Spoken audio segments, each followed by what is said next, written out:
నమస్తే, నేను మీ సతీష్. వైఎస్ వివేకా కేసులో కొత్త ట్విస్ట్ చోటు చేసుకుంది. ముఖ్యంగా ఏదైతే ఈ కేసులో మొదటి నుంచి కూడా న్యాయం జరగాలి అంటే వైఎస్ వివేకానందరెడ్డి హత్య కేసు వెనకాతల దాగున్నటువంటి కుట్రకోణం ఏమిటి, అసలు ఆ హత్యకు సంబంధించినటువంటి కుట్రదారులు ఎవరు, పాత్రదారులు ఎవరు అనేటువంటి నిజాలు కూడా బయటకి రావాలి అంటూ ఒంటరి పోరాటం చేస్తున్నటువంటి వ్యక్తి ఎవరు అంటే వివేకానందరెడ్డి గారి కుమార్తె వైఎస్ సునీతారెడ్డి గారు. అయితే ఆ సునీతారెడ్డి గారి పైన ఈ రోజున పులివెందుల కోర్టు ఆదేశాలతో పులివెందుల అర్బన్ పోలీసులు కేసు నమోదు చేశారు. ఆవిడతో పాటుగా ఆవిడ భర్త నారెడ్డి రాజశేఖర్ రెడ్డి, అలాగే సిబిఐ మాజీ ఎస్పీగా ఉన్నటువంటి రామ్ సింగ్ల పైన కూడా ఈ రోజున పులివెందుల అర్బన్ పోలీసులు కేసు నమోదు చేయడం, ఈ నెల 15వ తారీఖున కేసు నమోదు చేయడం అనేటువంటిది ఈ కేసులో కొత్త ట్విస్ట్గా అయితే చోటు చేసుకున్నటువంటి పరిణామం. మరి ముఖ్యంగా అసలు వైఎస్ వివేకానందరెడ్డి గారి హత్య కేసు అనేటువంటిది చూసుకుంటే 2019 ఎన్నికలకి ముందు ఎంతో సంచలనం రేకెత్తించినటువంటి ఈ కేసులో ముఖ్యంగా ఎవరైతే బాధితులుగా ఉన్నటువంటి అంటే హత్యకు గురి కాబడ్డటువంటి వైఎస్ వివేకానందరెడ్డి గారు ఎంత కిరాతకంగా ఆయన హత్య జరిగింది అనేటువంటి అంశాన్ని కూడా చూసాం. ఇక ఈ అంశాన్ని ఉపయోగించుకుని ఆ రోజున వైఎస్ఆర్ కాంగ్రెస్ పార్టీ, అలాగే ఆ పార్టీ అధినేతగా జగన్మోహన్ రెడ్డి ఎన్నో ప్రచారాలు చేసుకుని దీంట్లో ఆనాటి అధికార పార్టీ ఉంది అంటూ దీంట్లో ఎవరైతే తెలుగుదేశం పార్టీ అధినేత చంద్రబాబు నాయుడు గారు, అలాగే ఆయన కుమారుడు నారా లోకేష్ గారు, అలాగే అప్పటి మాజీ మంత్రిగా ఉన్నటువంటి అమర్నాథ్ రెడ్డి గారు, ఇలాగా బీటెక్ రవి, అలాగే చాలామంది పేర్లను కూడా ప్రస్తావిస్తూ వీళ్ళందరూ ఇందులో ఉన్నారు అని చెప్పి ఈ వివేకానందరెడ్డి గారి హత్యకు సంబంధించినటువంటి ఈ కేసుని సిబిఐకి అప్పగించాలి అంటూ కూడా ఆ రోజున ఆనాటి ప్రభుత్వం, తెలుగుదేశం ప్రభుత్వం ఒక సిట్ని ఏర్పాటు చేస్తే, స్పెషల్ ఇన్వెస్టిగేషన్ టీంని ఏర్పాటు చేస్తే మాకు నమ్మకం లేదు, సిబిఐకి కేసుని అప్పగించాలి అంటూ కూడా డిమాండ్ చేశారు జగన్మోహన్ రెడ్డి గారు.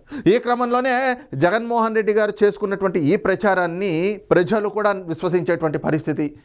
ఇక నిజంగానే ఈ హత్య వెనకాతల, వివేకానందరెడ్డి గారి హత్య వెనకాతల కుట్రకోణం దాగుందా, ఏమిటి అసలు దీని వెనకాతల కాన్స్పిరసీ అనేటువంటి అంశం ఒకటైతే, దీనిపైన అంటే వివేకానందరెడ్డి గారి హత్యని సానుభూతిగా వాడుకుని జగన్మోహన్ రెడ్డి గారు అధికారంలోకి వచ్చారు.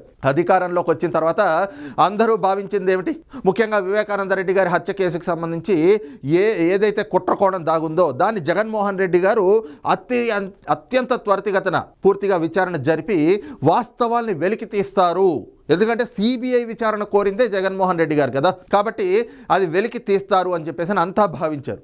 కానీ ఎక్కడ ఆ పరిస్థితులు అయితే చోటు చేసుకోలేదు. ఇంకా అందులో ఆశ్చర్యకరమైనటువంటి విషయం ఏమిటి అంటే, ప్రతిపక్షంలో ఉన్నప్పుడు సిబిఐ విచారణ కావాలి అని చెప్పి డిమాండ్ చేసినటువంటి జగన్మోహన్ రెడ్డి అధికారంలోకి వచ్చిన తర్వాత ఏదైతే సుప్రీంకోర్టులో సిబిఐ విచారణ కావాలి అంటూ పిటిషన్ దాఖలు చేశారో ఆ పిటిషన్ను ఉపసంహరించుకున్నారు. ఆ తర్వాత మళ్ళీ ఈయన ఒక సిట్ని ఏర్పాటు చేసి తన ప్రభుత్వంలో ఆ సిట్ ద్వారా దర్యాప్తు చేస్తున్నామని చెప్పారు. కానీ దర్యాప్తు జరుగుతున్నటువంటి అంశం పైన అనుమానాలు కలిగి వివేకానందరెడ్డి గారి కుమార్తె సునీతారెడ్డి గారు తన ఒంటరి పోరాటాన్ని ప్రారంభించారు. ఈ క్రమంలోనే ఆవిడ సుప్రీంకోర్టు వరకు వెళ్ళి వివేకానందరెడ్డి గారి హత్య కేసు వెనకాతలు ఉన్నటువంటి కుట్రకోణం ఏమిటి, కుట్రదారులు ఎవరు అనేటువంటి అంశాలన్నీ కూడా స్పష్టంగా తెలియాలి ప్రజలకు కానీ తనకు కానీ స్పష్టం అవ్వాలి, అవన్నీ కూడా బయటకు వెలుగులోకి రావాలి అంటే ఖచ్చితంగా సిబిఐ విచారణ కావాలి అంటూ సుప్రీంకోర్టును ఆశ్రయించారు. ఇక సుప్రీంకోర్టు కూడా ఈ కేసుని సిబిఐకి అప్పగించినటువంటి పరిస్థితి. ఆ తర్వాత విచారణ జరుగుతున్నటువంటి క్రమంలో పూర్తిగా సిబిఐ విచారణలో వాస్తవాలు ఒక్కొక్కటిగా కూడా బయటకు రావటం, ఎంతోమంది అనుమానితుల్ని దగ్గర 270 మంది సాక్షులని విచారణ జరిపారు. అందులోనూ ఈ కేసుకు సంబంధించి ఎంతోమందిని అరెస్టు కూడా చేశారు. A1 నుంచి A8 వరకు కూడా అరెస్టులు చేశారు. A8 అంటే అవినాష్ రెడ్డి గారిని అరెస్ట్ చేయలేదు, కానీ A1 to A7 వరకు అరెస్టులు చేశారు. అందరూ కూడా ప్రస్తుతం జైల్లోనే ఉన్నారు. మరి వారంతా ఎవరు అంటే జగన్మోహన్ రెడ్డి గారి గ్యాంగ్.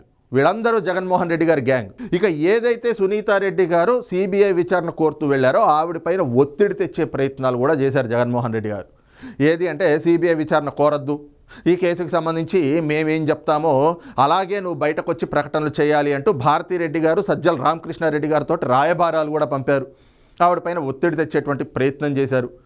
మరి ఆ రోజున ఎన్నికలకి ముందు ఈ కేసు సిబిఐ విచారణ కావాలి అని చెప్పేసని మా బాబాయిని అన్యాయంగా చంపేశారు చిన్నానని అంటూ జగన్మోహన్ రెడ్డి గారు ఏవైతే మొసలి కన్నీరు కార్చారో, మరి ఆయన అధికారంలోకి వచ్చిన తర్వాత ఈ కేసు పూర్తిగా నీరు గారిపోయే విధంగా వ్యవహరిస్తున్నటువంటి తీరు అనేక అనుమానాలకు దారితీసింది. అదే సమయంలో సొంత చెల్లెలు కదా, చిన్నాన్న కూతురు అంటే చెల్లెలు అవుతుంది కదా, ఆవిడ ఒంటరి పోరాటం చేస్తూ ఉంటే జగన్మోహన్ రెడ్డి గారు ఎక్కడా కూడా కనీసం ఆవిడకి మద్దతు ప్రకటించినటువంటి పరిస్థితులు లేకపోగా ఈ కేసులో సిబిఐ విచారణలో అందరి వేళ్ళు కూడా ఒకవైపు వైఎస్ అవినాష్ రెడ్డి, భాస్కర్ రెడ్డి, అలాగే మొత్తం ఈ గ్యాంగ్, జగన్మోహన్ రెడ్డి గారి గ్యాంగ్ ఎవరైతే ఉన్నారో వాళ్ళ వైపు వేలు చూపిస్తూ ఉంటే వాళ్ళందరినీ కేసు నుంచి తప్పించేటువంటి ప్రయత్నాలు, కుట్రలు కూడా జగన్మోహన్ రెడ్డి గారు వస్తున్నటువంటి పరిస్థితులు చూస్తూ ఉన్నాం. అయితే ప్రథమంగా చూసుకుంటే ఈ కేసులో కొత్త ట్విస్ట్ అని ఏదైతే చెప్పుకున్నామో ఆ అంశంలో సిబిఐ విచారణ జరుపుతూ ఉన్నటువంటి క్రమంలోనే 2021లో వైఎస్ వివేకానందరెడ్డి గారి పిఏ ఎవరైతే కృష్ణారెడ్డి అని చెప్పేసి ఉన్నాడో ఆయన్ని సిబిఐ అధికారులు, ఆనాడు ఎస్పీగా ఉన్నటువంటి రామ్ సింగ్ అనేటువంటి అధికారి ఆయన్ని పిలవటం, విచారణ జరిపినటువంటి పరిస్థితులు కూడా ఉన్నాయి. ఒకసారి కాదు, 2 సార్లు 3 సార్లు విచారణ కూడా జరిపారు. కారణం ఏమిటి అంటే పిఏ, వివేకానందరెడ్డి గారి పిఏ అంటే వివేకానందరెడ్డి గారు ఎక్కడికి వెళ్ళాలన్నా ఆయనకు సంబంధించినటువంటి డైలీ షెడ్యూల్స్ ఏమైనా ఉన్నా, ఆయన ఏదైనా ఊరో లేదంటే ఎక్కడైనా రాజకీయ సమావేశాలకో ఎక్కడికి వెళ్ళాలన్నా కూడా ఆ షెడ్యూల్స్ అన్నీ కూడా పిఏగా ఉన్నటువంటి కృష్ణారెడ్డే మొత్తం షెడ్యూల్ చేస్తాడు. కాబట్టి మరి వివేకానందరెడ్డి గారి హత్య జరగడానికి కారణాలు ఏమిటి అనేటువంటి అంశము సిబిఐ విచారణ జరిపేటువంటి క్రమంలో ఆయన్ని విచారించడం సర్వసాధారణం. ఈ క్రమంలోనే కృష్ణారెడ్డిని 1-2 సార్లు విచారణ పేరుతోటి పిలిచారు.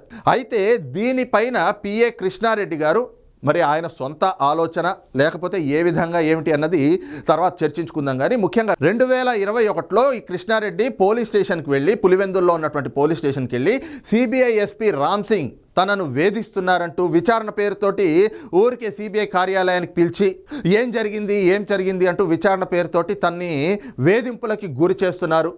దీని వెనకాతల వివేకానందరెడ్డి గారి కుమార్తె సునీతారెడ్డి, అలాగే సునీతారెడ్డి గారి భర్త నారెడ్డి రాజశేఖర్ రెడ్డి, వీళ్ళిద్దరి కూడా ప్రమేయం కూడా ఉంది అంటూ పోలీసులకు ఫిర్యాదు చేశారు. అయితే పోలీసులు అప్పుడు కేసు నమోదు చేయకపోవడంతో ఈ కృష్ణారెడ్డి మళ్ళీ అక్కడ పులివెందుల్లో ఉన్నటువంటి సెషన్స్ కోర్టును ఆశ్రయించి ఆ సెషన్స్ కోర్టులో ఒక ప్రైవేట్ కేసు వేశారు.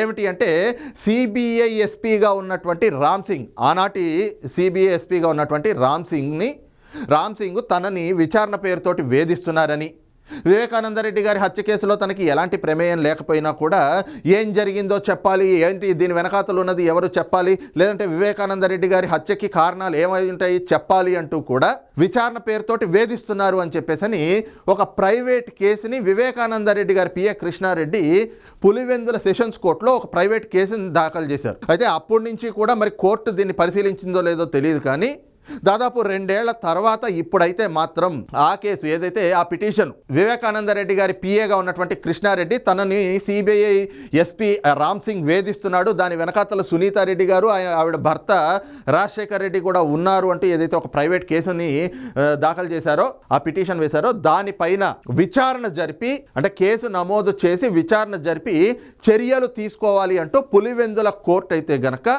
ఈ రోజున పులివెందుల అర్బన్ పోలీసులకు ఆదేశాలు జారీ చేసింది. దీంతో ఈ నెల 15వ తారీఖున వివేకానందరెడ్డి గారి హత్య కేసులో ఏదైతే వివేకానందరెడ్డి గారి పిఏగా ఉన్నటువంటి కృష్ణారెడ్డి ఇచ్చినటువంటి ఫిర్యాదు మేరకు ఆయనను ఆనాటి ఎస్పీ రామ్ సింగ్ వేధింపులకు గురి చేశారు. ఆ వేధింపులకి గురి చేయడం వెనకాతల సునీతారెడ్డి అలాగే ఆవిడ భర్త రాజశేఖర్ రెడ్డి పాత్ర కూడా ఉంది. వీళ్ళ ఒత్తిళ్ల మేరకే రామ్ సింగ్ కృష్ణారెడ్డిని వేధించారు అంటూ ఒక కేసునైతే గనక నమోదు చేసినటువంటి పరిస్థితి. మరి ఇదేమైనా మొదటిసారా సునీతారెడ్డి గారి మీద ఈ విధంగా కేసు నమోదు చేయడం అంటే? ఇది కాదు. దీనికంటే ముందు శివశంకర్ రెడ్డి అనేటువంటి ఇంకొక ముద్దాయి కూడా ఈ కేసుకు సంబంధించి ఆయన కూడా అరెస్ట్ అయి ఉన్నాడు. ఆయన కూడా గతంలో ఇదే రకమైనటువంటి ఫిర్యాదు చేశాడు పోలీసులకి. ముఖ్యంగా చూస్తే ఏదైతే సిబిఐ అధికారులు విచారణ పేరుతోటి తనను వేధిస్తున్నారు అని చెప్పేసని, కాబట్టి దీని వెనకాతల సునీతారెడ్డి గారు ఆవిడ భర్త ప్రమేయం ఉంది అంటూ కూడా ఫిర్యాదు చేసినటువంటి పరిస్థితి. మరి ఈ విధంగా అసలు కేసులో ఎవరు కుట్రదారులు, ఆ కేసు అంటే ఆయన హత్య జరగడానికి వెనకాతల కుట్రకోణం ఏమిటి అనేటువంటి అంశం బయటకి వస్తుందో లేదు అంటే కనుక గతంలో కూడా చూసుకుంటే ఈ కేసు ఎప్పుడు విచారణకు వస్తున్నా కూడా లేదంటే దీనిపైన విచారణ జరిగేటువంటి క్రమంలో సుప్రీంకోర్టులో కానీ లేదంటే తెలంగాణ హైకోర్టులో కానీ ఈ కేసుకు సంబంధించి విచారణ జరుగుతున్నటువంటి క్రమంలో ఏదో ఒక కొత్త అంశాన్ని అయితే తెర మీదకి తీసుకురావడం అనేటువంటిది కొంత చర్చనీయాంశంగా జరుగుతూ ఉన్నటువంటి పరిణామం. ఇక తాజాగా ఏదైతే గడిచిన 2-3 నెలలుగా వివేకానందరెడ్డి గారి హత్య కేసు విచారణ అనేటువంటి సుప్రీంకోర్టులో కూడా వాయిదాలు పడతా వస్తుంది. దానికి భిన్నమైనటువంటి కారణాలు ఉన్నాయి. అంటే ఒకసారి సునీతారెడ్డి గారి తరఫున ఉన్నటువంటి న్యాయవాది సిద్ధార్థ్ లూత్రా గారు ఆనాడు చంద్రబాబు నాయుడు గారి అరెస్ట్ నేపథ్యంలో అక్కడ కేసులు, ఆంధ్రప్రదేశ్లో కేసులు వాదించడానికి వాటి గురించి రావడంతో సుప్రీంకోర్టులో ఆయన అందుబాటులో లేక అప్పుడు ఒక నెల రోజుల పాటు విచారణ వాయిదా పడింది.